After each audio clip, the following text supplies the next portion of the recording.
Hey, everyone. Happy Friday. Hello. Woo Oh, woo. yeah, it's Friday, so you know what that means, right? It's time for Sarah. Fun filtered.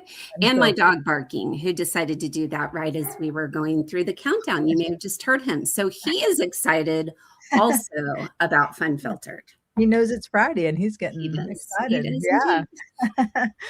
Well, welcome back to another episode. And it's been a little while since I've been on. I know Sarah, you've been filling in, or not filling in, you're like part of it. So you've been on duty with the episodes, but I don't even remember the last time I've been on, but I'm so happy to be on with y'all today. And I'm really looking forward to what we're going to talk about today. We're going to answer technically three questions, but the first two questions that we're going to hopefully answer and give some insight in are related to the other. And then the third one is completely unrelated to the first part, but we're going to try to answer those questions for you today. So, for those of you who do not know who I am Shelly Brown, and I am here today with the beautiful and over the top, like seriously over the top gifted Sarah Cormany. So say hey, Sarah.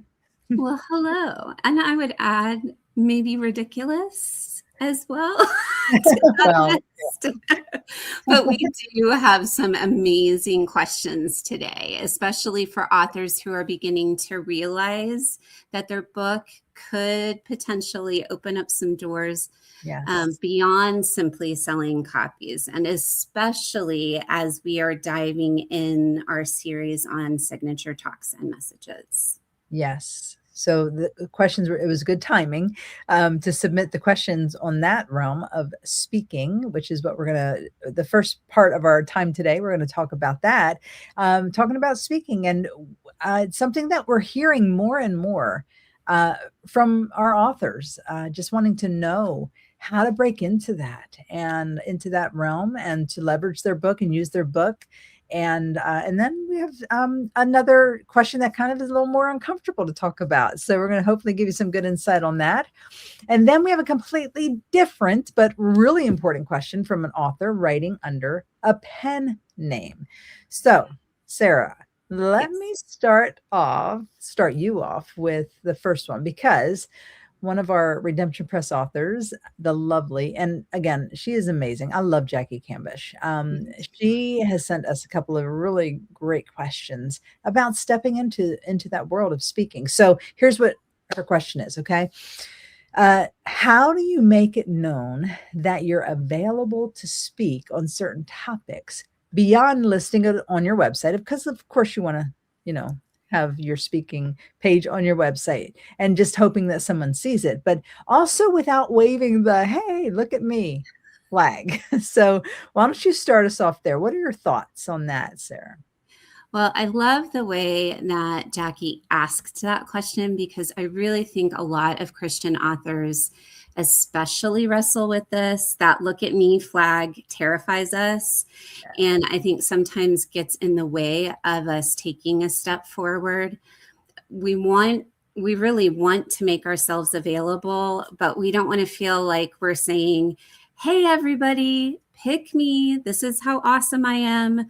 It feels, and I think rubs just a little bit wrong for those of us who are Christian authors and feel that we've been called to give a message that has been given by God and is meant to be about Him first and foremost.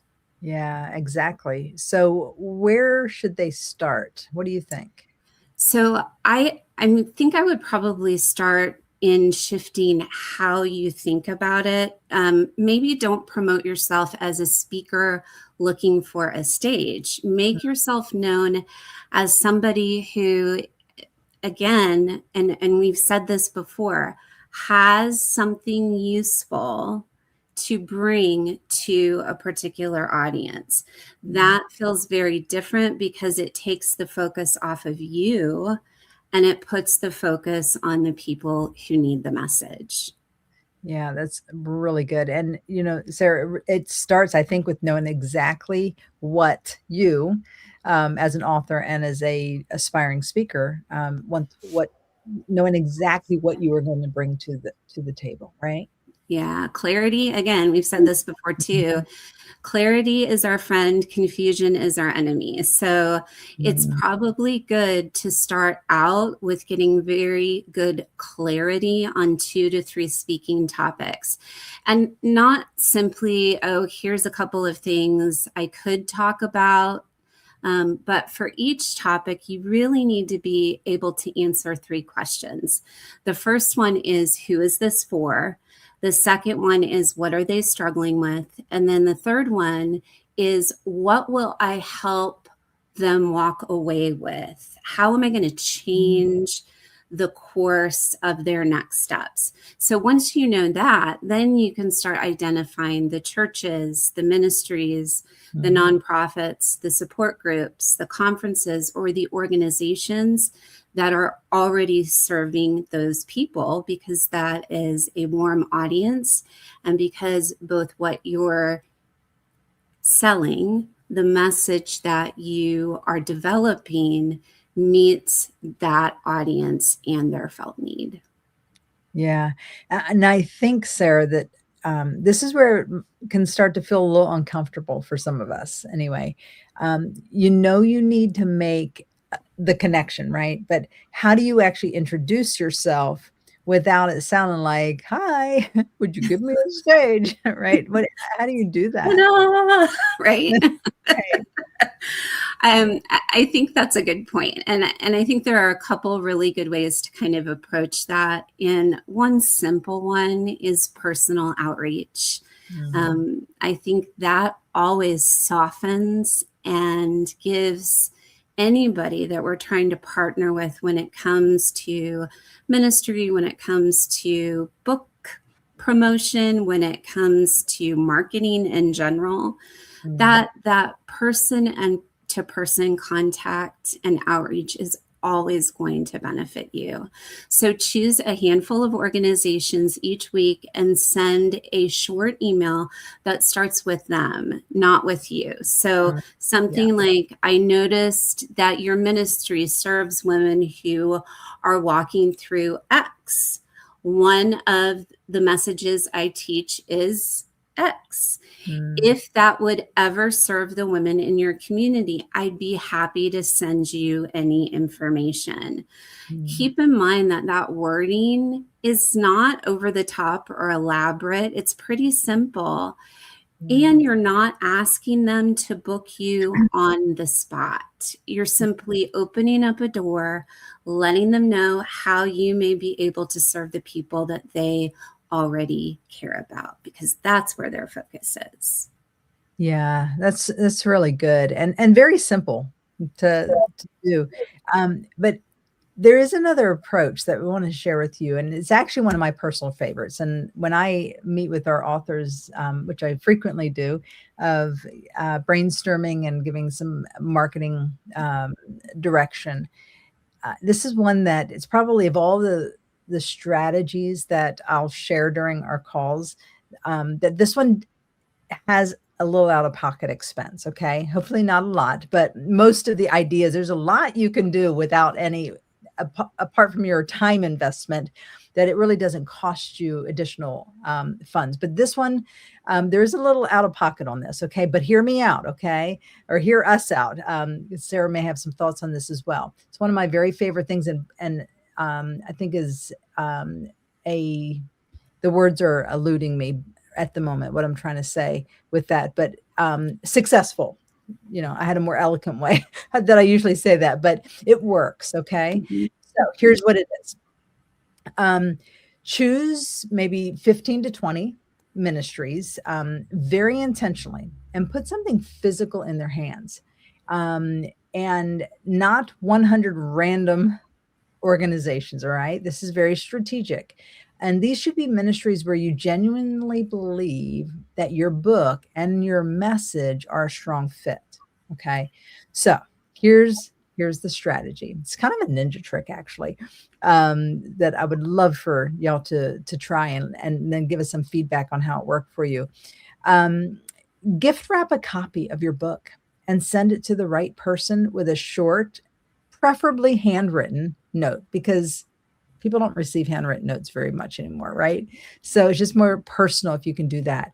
And then include a really nice full color postcard that introduces the book, gives your two or three speaking topics, and has a QR code taking them directly to your website where they can learn. And personally, and there's different schools of thoughts on this, but personally, I like the postcard, like a 5x7 a postcard, better than a formal speaker one sheet for these type of things, especially when you're just starting out. It just feels warmer and more personal.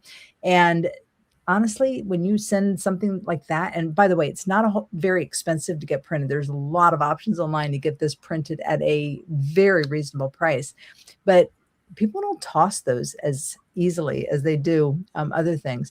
So, yeah, so giving them a beautifully gift wrapped copy of your book with the postcard and a personal handwritten note.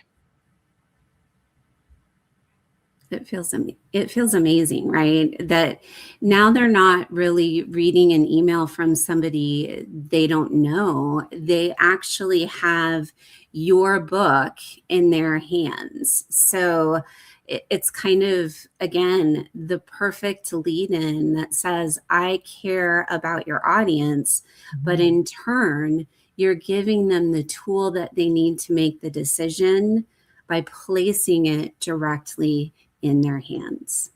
Yeah, exactly. And like I said earlier, this will cost you your author costs, for your book, some packaging and postage, send it media mail.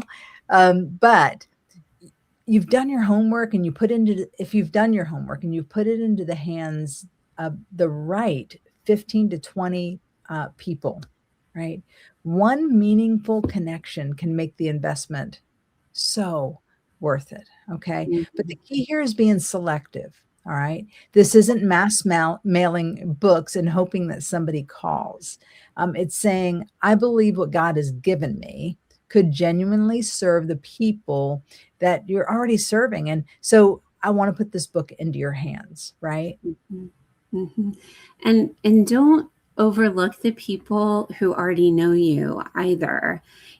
Tell your readers, tell your ministry leaders, tell your pastors, tell the podcast hosts and other authors what you teach. Sometimes your very first speaking opportunity comes because somebody says, you know who you should talk to. And I will be honest with you, any opportunities that I've ever been given on a podcast or on a stage, those first opportunities were because of that very thing. Somebody's like, oh, you should talk to that person. And so don't discount your own network of people who know you, who know your heart, who know your message.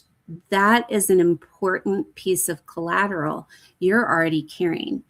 Also, start locally. A Bible study, a women's gathering, a workshop, or maybe even a small ministry event.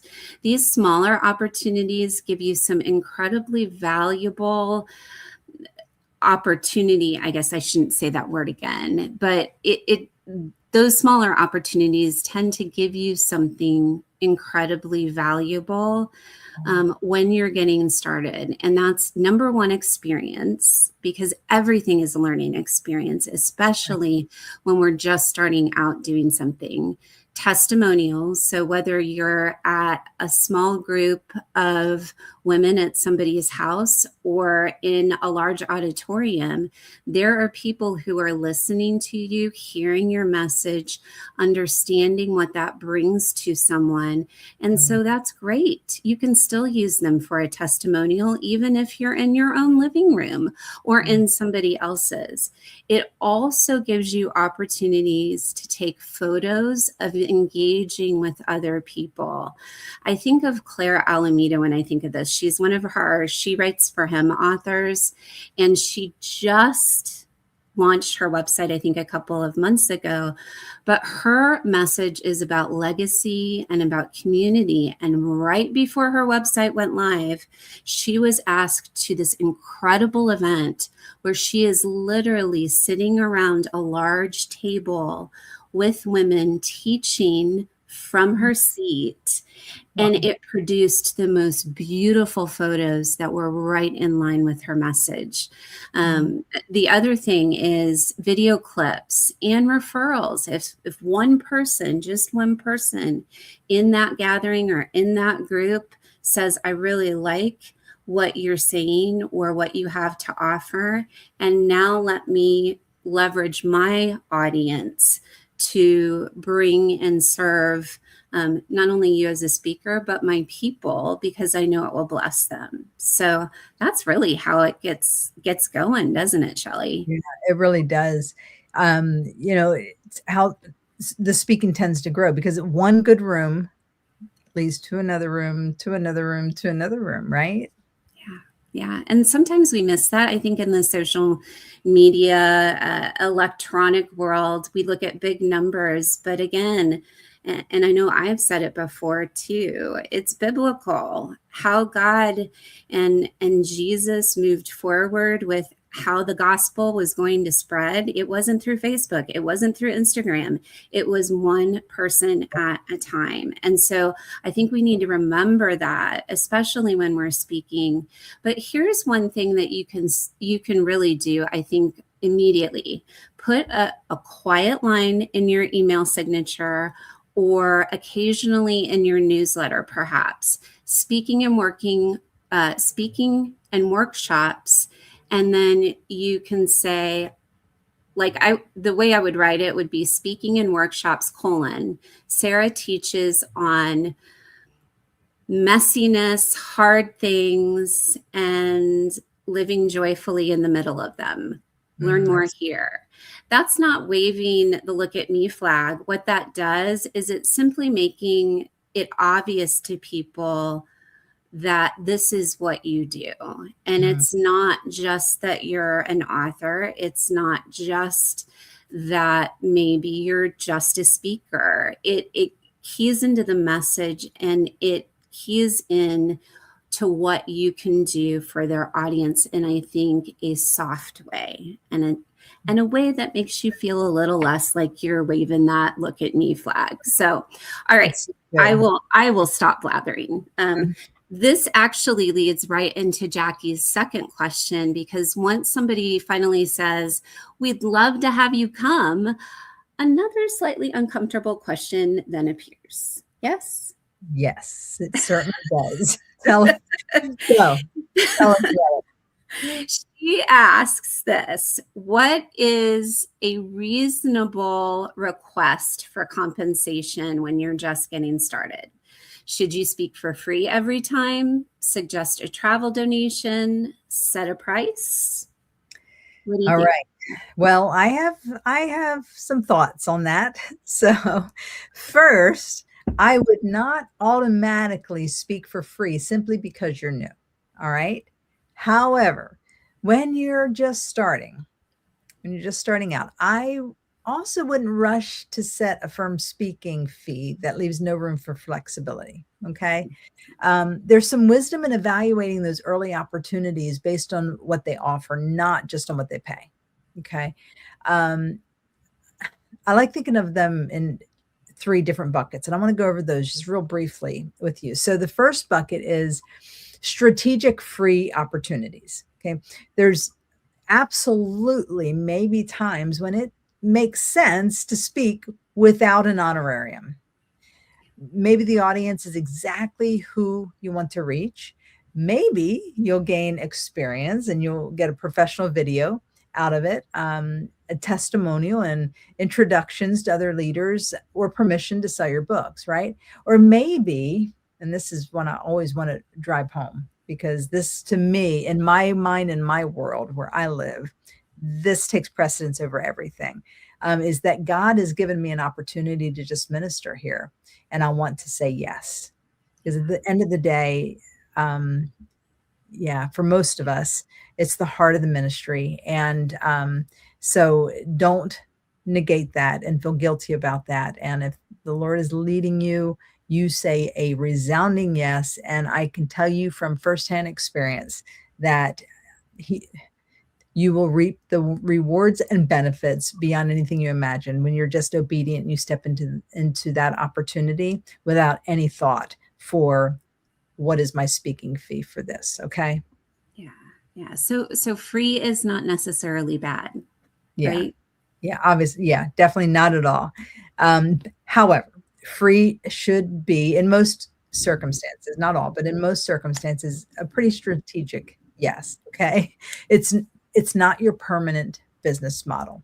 Um, so before you accept an unpaid event, just want to make some suggestions. Okay, perhaps ask yourself, if there's no speaking fee, what makes this worth saying yes to? All right. That's good. Sometimes the answer will absolutely, as I just said a moment ago, will absolutely be ministry. Mhm. Sometimes it will be reaching exactly the right audience, right? Sometimes it will be gaining the experience that you need to build your speaking resume, right? Those are all very important things to consider. So that's the first bucket. The second one is honorary. That's easy for you to say. Honorarium opportunities, especially with churches and ministries. You can simply ask this question: do you normally provide an honorarium for your speakers? There's nothing awkward or inappropriate about that question. Okay. For newer speakers in Christian ministry settings, you may encounter everything from a modest honorarium to several $100s or more. It's depending on whether this is a short talk, a full day event, or an entire retreat. Okay. There really isn't one universal starting price because the organization and type of event really do factor in. It matters quite significantly. Okay. So that's the second bucket. The third bucket is paid professional speaking. All right. Once you've had a number of successful engagements and you have testimonials and you have good video, and people are beginning to invite you because they've heard about your speaking, that's when you can establish a more defined fee, right? And then your fee can gradually grow as your experience and your demand grows. But at the same time, I do want to just keep going back to, you know, yes, it's okay. And it's actually, for most of us, we don't want to go out there and speak for free. But there is a ministry aspect to, I think, most of our audience, right? And our authors, where it really is ministry. And it's okay to take those opportunities to just say, no, this is ministry. The Lord is opening this door, and I am just doing it because I know the impact the Lord is going to use this, and the impact is going to be great by His grace and for His glory. So it really is okay when you take that ministry perspective. Amen, sister. Yeah. Okay, so we should also definitely talk about travel Oh, yes. because Jackie specifically asked about a travel donation. Yeah. So I actually would not call it a donation. Yeah. And that's the word that she used, because travel reimbursement is not your speaking fee. Okay. So if an organization is asking you to get on an airplane, drive several hours, perhaps stay in a hotel, incur other necessary expenses to serve at their event, it is completely reasonable for those costs to be covered separately. All right. Airfare or mileage, hotel, necessary ground transportation, those are legitimate event expenses. Okay. So calling it a travel donation makes it sound like it's optional. Yeah. And I think there's an important, bigger principle underneath all of this. Yeah, there really is, Sarah, because especially for Christian authors, this can feel uncomfortable because we can start believing that we have to choose between ministry and valuing our time. But you really don't. You can prayerfully steward both. You really can. All right. So we covered the speaking. And by the way, in Book Marketing Pro Academy, for those of you who are members in there, we are going to be able to flesh more of this out over the days and weeks ahead, as well as, I think, Sarah talking about and going over signature talk, how to prepare that. So this is really just touching the surface of these questions. Okay. I know that there's probably deeper questions that you will have. But for our last question in today's episode, uh, it's going to take us in a completely different direction. All right. So, this author, another Redemption Press author, is nearing the end of the coaching phase, and she's starting to think about, she's starting to head into the editing phase and her website and marketing and her launch. But there's one added layer for this particular author. She's publishing under a pen name. All right. Mhm. And she says that she knows that there are probably things that she'll need to do differently marketing wise. So, Sara, all knowing Yes. one, where would you tell her to begin with this? Well, the first thing I would tell her, and I know and love this individual very dearly, so I'm very glad that we are writing or addressing this question. But the first thing I would tell her is this: using a pen name changes some of the logistics, but it does not change the fundamentals of marketing. And I think that's the number one thing to remember. Readers still need to understand, who is this book for? Why does it matter? And how can I stay connected with this author? Where the pen name changes things is that you need to decide how separate you want your author identity to be from your real identity. And you need to make that decision early, which I think is why this question is timely and important for this one author, but for anybody else who is considering a pen name. Yeah, because that one decision, I think, affects almost everything else, doesn't it? Exactly. Your website, your email address, your social media profiles, your newsletter, Amazon author page, Goodreads, podcasts, speaking, even the photographs you use. So I would really start with 3 questions. The first one is, how private does this pen name actually need to remain? Are you using it, Miss Lee, for branding? Or is genuine anonymity important? And those are 2 very different situations. So that's the first question. Number 2, what will your public facing author identity look like? Will you use a real photo, a different professional photo, no photo at all? Will you appear on podcasts? And I know that was a question that I posed to the author who's actually asking this question, and the answer was a definitive no. So that's important to know what the answer to that question is before you move forward. And maybe you also have to ask the uncomfortable question, will you actually speak publicly? And there's no one right answer, but you want those answers to be intentional and consistent so that you are placing yourself in a good position to protect that anonymity by the level in which you need to do so. Okay, so that's question number 2. Question number 3, where will the readers find you and stay connected with you? So what's also interesting, knowing who asked this question, this person has already started a Facebook group under their pen name and is already engaging with community in an anonymous way and in really a private way because she chose a Facebook group. So I would absolutely, though, the next step I would take is begin building an email list under that pen name.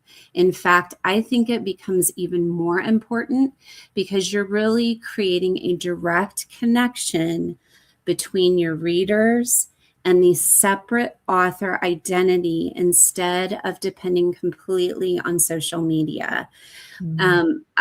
I also think what we need to remember here is that, why do we have websites? Websites make us discoverable, but they also allow us to have that relationship building apart from platforms that any moment could just disappear. So I Mm. think, especially for someone who is going by a pen name, that becomes even more important to really establish that newsletter base right from Jump Street. Yeah, that's so good, Sarah. And well, then there's the behind the scenes side of it because there's a whole nother side that needs consideration, isn't there? Yeah, exactly. So your readers really, they only see your pen name, right? But your publisher, your bank, contracts, tax documents, and payment processors, they are more than likely going to still require your legal identity. So you Mhm. kind of have to think about it in two layers. There is the public author identity who readers see. And then there is the legal business identity working behind it. And so, if privacy truly matters, be very careful about accidentally connecting those two things. So, personal domain registration information, Mm. email signatures, shared photos, cross posting the exact same content on various social media and Mm. or other platforms. Little things like that can sometimes reveal much more than you ever intended. Yeah. Wow, I hadn't thought about that. So, all right.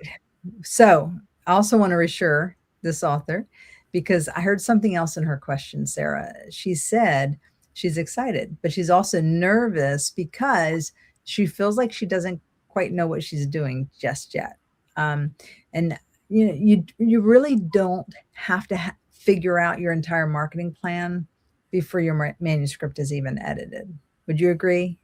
Oh, 100% I would agree.